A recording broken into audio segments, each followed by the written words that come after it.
ಧರ್ಮಸ್ಥಳದ ಬುರುಡೆ ಪ್ರಕರಣ, ಮದ್ದೂರಿನಲ್ಲಿ ಗಣೇಶ ವಿಸರ್ಜನೆ ಸಂದರ್ಭದಲ್ಲಿ ಆದಂತಹ ಹಿಂದೂ ಮುಸ್ಲಿಂ ಗಲಾಟೆಯನ್ನು ಸರ್ಕಾರದ ವಿರುದ್ಧ ಯಶಸ್ವಿಯಾಗಿ ಅಸ್ತ್ರಗಳನ್ನಾಗಿ ಬಳಸ್ಕೊಳ್ಳೋದರಲ್ಲಿ JDS ಹಾಗೂ BJP ನಾಯಕರು ಯಶಸ್ವಿ ಆಗಿದ್ದಾರೆ. ಆದರೆ ಈ ನಡುವೆ ರಾಜ್ಯ BJP ಅಧ್ಯಕ್ಷರಾಗಿರುವಂತಹ ವಿಜೇಂದ್ರ ಮತ್ತು ವಿಪಕ್ಷ ನಾಯಕ ಆರ್ ಅಶೋಕ್ ಅವರ ನಡುವೆ ತಾಳಮೇಳ ಸರಿಯಾಗ್ತಾ ಇಲ್ಲ. ಹಿಂದೆ ಹಲವು ಬಾರಿ ಈ ವಿಚಾರಗಳ ಬಗ್ಗೆ ನಾನು ಹೇಳಿದ್ದೆ. ಮೊನ್ನೆಯೂ ಕೂಡ ದೆಹಲಿ ಮಟ್ಟದಲ್ಲಿ ಇದು ಚರ್ಚೆ ಆಗಿದೆ. ಅಮಿತ್ ಶಾ ಅವರೇ ಇಬ್ಬರು ನಾಯಕರು ಕೂಡ ಪಾಠ ಮಾಡಿ ಕಳಿಸಿದ್ದಾರೆ.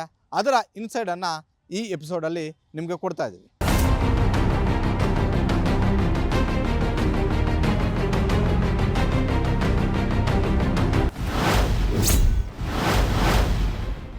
ಧರ್ಮಸ್ಥಳ ಮದ್ದೂರು ಕೇಸಲ್ಲಿ ಸರ್ಕಾರದ ವೈಫಲ್ಯ ಎತ್ತಿಡಿಯುವಲ್ಲಿ ಮೈತ್ರಿ ಪಕ್ಷಗಳು ಸಕ್ಸಸ್. ಆರ್ ಅಶೋಕ್ ವಿಜೇಂದ್ರಗೆ ಖಡಕ್ ಎಚ್ಚರಿಕೆ ಕೊಟ್ಟ ಅಮಿತ್ ಶಾ. ಧರ್ಮಸ್ಥಳದ ಬುರುಡೆ ಪ್ರಕರಣ ಕಳೆದ 2 ತಿಂಗಳಿಂದಲೂ ಕೂಡ ರಾಜ್ಯಾದ್ಯಂತ ಚರ್ಚೆ ಆಗ್ತಾ ಇದೆ. ಒಂದು ಕಡೆ ಯಾವುದೋ ಒಬ್ಬ ವ್ಯಕ್ತಿ ಬಂದು ನಾನು 100 ಶವಗಳನ್ನು ಊದ್ತಿದ್ದೀನಿ ಅನ್ನುವಂತಹ ಹೇಳಿಕೆಯನ್ನು ಕೊಟ್ಟ ಬೆನ್ನಲ್ಲೇ ಕಾಂಗ್ರೆಸ್ ಸರ್ಕಾರ ಅದಕ್ಕೆ ಸಂಬಂಧಪಟ್ಟಂತೆ ಪ್ರಕರಣ ದಾಖಲು ಮಾಡಿಕೊಳ್ತು, SIT ರಚನೆ ಮಾಡ್ತು. SIT ರಚನೆ ಮಾಡಿದ ಬಗ್ಗೆ, ತನಿಖೆ ಮಾಡ್ತಿರೋದ್ರ ಬಗ್ಗೆ ಇವತ್ತಿಗೂ ಕೂಡ ಪರ ಮತ್ತು ವಿರೋಧ ವ್ಯಾಖ್ಯಾನಗಳು ಬರ್ತಲೇ ಇದ್ದಾವೆ. ಅದರಲ್ಲೂ ರಾಜ್ಯ ಸರ್ಕಾರದ ಸಂಪೂರ್ಣ ನಿರ್ಲಕ್ಷ್ಯತೆ, ಇದರಲ್ಲಿ ರಾಜ್ಯ ಸರ್ಕಾರವೇ ಇದರ ಹಿಂದೆ ಇದೆ ಅನ್ನುವಂಥ ಒಂದು ಆರೋಪ ಮತ್ತು ಟೀಕೆಯನ್ನು ಇವತ್ತಿಗೂ BJP ಮತ್ತು JDS ನಾಯಕರು ಮಾಡ್ತಾ ಇದ್ದಾರೆ. ಈ ನಡುವೆ ಗಣೇಶ ವಿಸರ್ಜನೆ ಸಂದರ್ಭದಲ್ಲಿ ಹಲವು ಕಡೆ ಸಮಸ್ಯೆಗಳಾಗ್ತಿದ್ದಾವೆ, ಗಲಾಟೆಗಳಾಗ್ತಿದ್ದಾವೆ, ಗದ್ದಲಗಳು ಆಗ್ತಿದ್ದಾವೆ. ಅದರಲ್ಲೂ ಮದ್ದೂರು ಪ್ರಕರಣ ಭಾಳಷ್ಟು ದೊಡ್ಡ ಮಟ್ಟದ ಸದ್ದು ಮತ್ತು ಸುದ್ದಿ ಆಗಿದೆ. ಕಳೆದ ವರ್ಷ ನಾಗಮಂಗಲದಲ್ಲಿ ಇಂಥದ್ದೇ ಒಂದು ಪ್ರಕರಣ ಆಗಿತ್ತು. ಈಗ ನಾಗಮಂಗಲದಲ್ಲಿ ನಡೆಯಲಿಲ್ಲ, ಮದ್ದೂರಲ್ಲಿ ದೊಡ್ಡ ಮಟ್ಟದ ಒಂದು ಗಲಾಟೆ ಆಗಿದೆ. ಆ ಗಲಾಟೆ ಹಿಂದೆ ಇರುವ ರೂವಾರಿಗಳು ಯಾರು ಅನ್ನುವಂಥ ಒಂದು ಪ್ರಶ್ನೆಯನ್ನು ಈಗ ವಿಪಕ್ಷಗಳು ಸರ್ಕಾರದ ಮುಂದೆ ಇಟ್ಟಿರುವಂಥದ್ದು.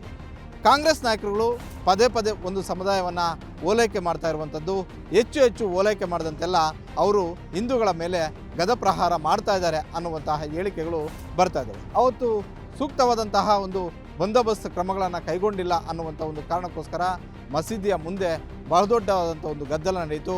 ಮಸೀದಿ ಕಡೆಯಿಂದ ಕಲ್ಲುಗಳು ಬಂದವು. ಕಲ್ಲುಗಳು ಗಣೇಶ ವಿಸರ್ಜನೆಯಲ್ಲಿ ಭಾಗವಹಿಸಿದಂತಹ ಯುವಕರ ಮೇಲೆ ಬಿತ್ತು. ಆ ಕ್ಷಣದಿಂದಲೂ ಮದ್ದೂರು ಬೆಂಕಿ ಉಂಡೆಯಾಗಿ ಪರಿವರ್ತನೆ ಆಗಿದೆ. ತದ ಬಳಿಕ ಅಲ್ಲಿ ಆಗಿದ್ದೆಲ್ಲವೂ ಕೂಡ ರಾಜಕೀಯ ಅಂತಲೇ ಹೇಳ್ಬೋದು. ಯಾಕಂತ ಹೇಳಿದ್ರೆ ಸರ್ಕಾರ ಆ ಸಮಸ್ಯೆಯನ್ನು ಆದಷ್ಟು ಬೇಗ ಬಗೆಹರಿಸಬೇಕು ಅಂತ ಹೇಳಿದ್ರೆ ಮತ್ತೊಂದು ಕಡೆ ವಿಪಕ್ಷಗಳಾದಂತಹ JDS ಮತ್ತು BJP ಭಾಳಷ್ಟು ದೊಡ್ಡ ಮಟ್ಟದಲ್ಲಿ ಆ ಪ್ರಕರಣಕ್ಕೆ ಒಂದು ರೀತಿ ರಾಜಕೀಯ ತಿರುವನ್ನು ಕೊಟ್ಟರು ಅನ್ನುವಂಥ ಒಂದು ಚರ್ಚೆ ಇವತ್ತಿಗೂ ಕೂಡ ನಡೀತಾ ಇದೆ.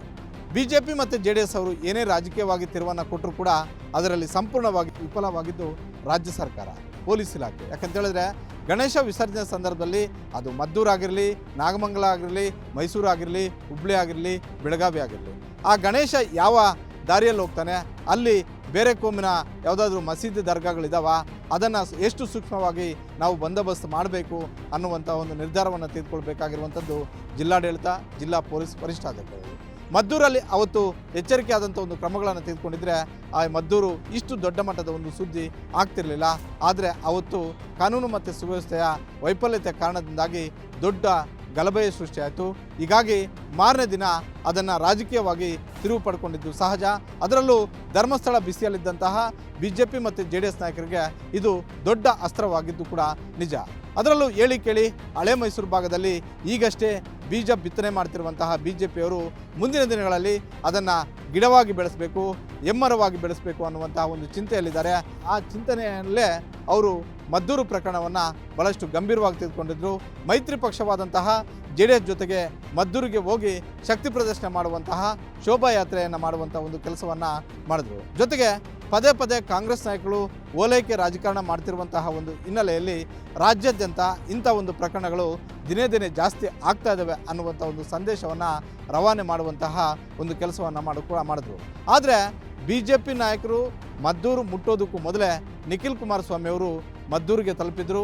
ಮದ್ದೂರಲ್ಲಿ ಯಾವ ಸಂದೇಶವನ್ನು ರವಾನೆ ಮಾಡಬೇಕೋ ಆ ಸಂದೇಶವನ್ನು ರವಾನೆ ಮಾಡುವಂಥ ಒಂದು ಕೆಲಸವನ್ನು ಕೂಡ ನಿಖಿಲ್ ಕುಮಾರಸ್ವಾಮಿ ಅವರು ಮಾಡಿದರು.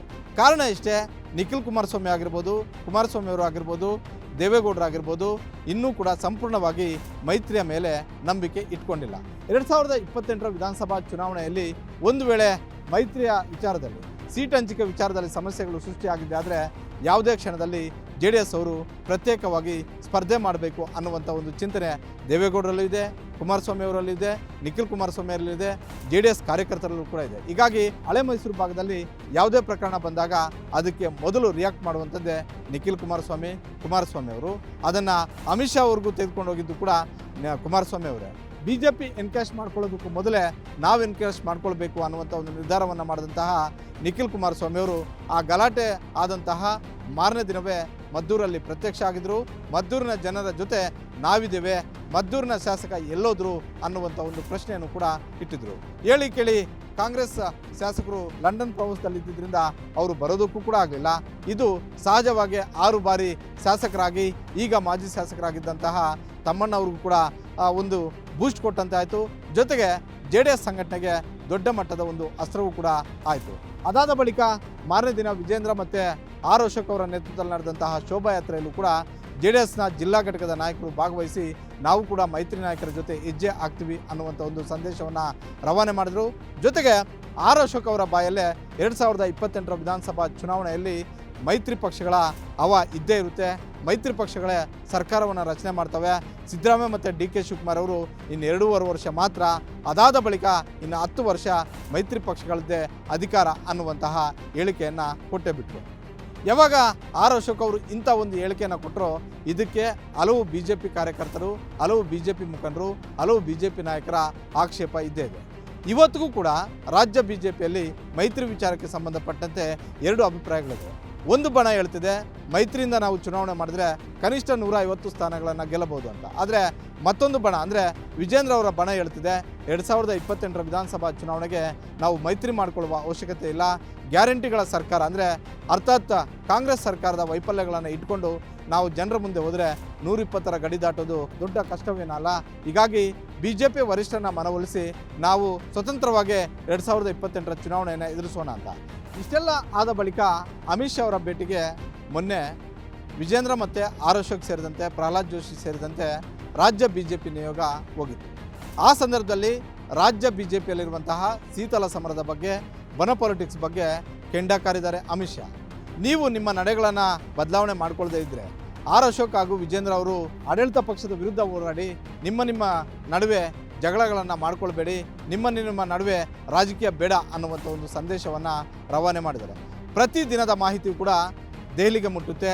ಯಾವ ನಾಯಕ ಯಾರ ಜೊತೆ ಹೊಂದಾಣಿಕೆ ಮಾಡ್ಕೊಂಡಿದ್ದಾರೆ, ಯಾವ ನಾಯಕ ಯಾರ ವಿರುದ್ಧ ಹೇಳಿಕೆ ಕೊಟ್ಟರು, ಯಾರ ವಿರುದ್ಧ ಸಾಫ್ಟಾಗಿ ಮಾತಾಡಿದ್ರು ಅನ್ನುವಂತಹ ಪ್ರತಿ ಮಾಹಿತಿಯು ಕೂಡ ನಮಗೆ ಸಿಗ್ತಾ ಇದೆ. ಹೀಗಾಗಿ ಯಾವುದೇ ಕಾರಣಕ್ಕೂ ಕಾಂಪ್ರಮೈಸ್ ಪೊಲಿಟಿಕ್ಸನ್ನು ನಾವು ಸಹಿಸೋದಿಲ್ಲ ಅನ್ನುವಂಥ ಒಂದು ಸಂದೇಶವನ್ನು ಆರ್ ಅಶೋಕ್ ಹಾಗೂ ವಿಜೇಂದ್ರ ಅವರಿಗೆ ಅಮಿತ್ ಶಾ ಅವರು ಕೊಟ್ಟು ಕಳಿಸಿದ್ದಾರೆ. ಒಟ್ಟಾರೆ ಅಮಿತ್ ಶಾ ಅವರ ಮುಂದೆ ನಡೆದಂತಹ ಆ ಮಾತುಕತೆಯಲ್ಲಿ ಇಡೀ ಅರ್ಧ ಗಂಟೆ ಚರ್ಚೆಯಲ್ಲಿ ನಡೆದಿದ್ದು ಕೇವಲ ಇಬ್ಬರಿಗೂ ಕೂಡ ಒಂದು ಪಾಠ. ಇಬ್ಬರು ತಮ್ಮ ಬನ ಪಾಲಿಟಿಕ್ಸನ್ನು ಪಕ್ಕಕ್ಕಿಟ್ಟು BJPಗೋಸ್ಕರ ಕೆಲಸ ಮಾಡಬೇಕು, ನಿಮ್ಮ ಬನಗಳದ್ದೇ ಮತ್ತೆ ಸದ್ದು ಮಾಡಿದರೆ ಮುಂದಿನ ದಿನಗಳಲ್ಲಿ ಇಬ್ಬರಿಗೂ ಕೂಡ ಆ ಸ್ಥಾನಗಳಿಗೆ ಉಲಿಗಾಲ ಇಲ್ಲ ಅನ್ನುವಂಥ ಒಂದು ಸಂದೇಶವನ್ನು ಕೊಟ್ಟು ಕಳಿಸಿದ್ರಂತೆ. 2028ಕ್ಕೆ ಮಂಡ್ಯ ಜಿಲ್ಲೆಯಿಂದ ನಿಖಿಲ್ ಅಭಿಷೇಕ್ ಎಂಟ್ರಿ. ಮಂಡ್ಯ ಅಂದರೆ ಇಂಡಿಯಾ ಅಂತ ಭಾಳಷ್ಟು ಬಾರಿ ಚರ್ಚೆ ಆಗುತ್ತೆ. ಅದು ಅಂಬರೀಷ್ ಅವರ ಇದ್ದ ದಿನದಲ್ಲೂ ಕೂಡ ಮಂಡ್ಯ ಒಂದು ರೀತಿ ಇಂಡಿಯಾದಲ್ಲಿ ಚರ್ಚೆ ಆಗ್ತಿರುವಂಥ ಒಂದು ವಿಚಾರ.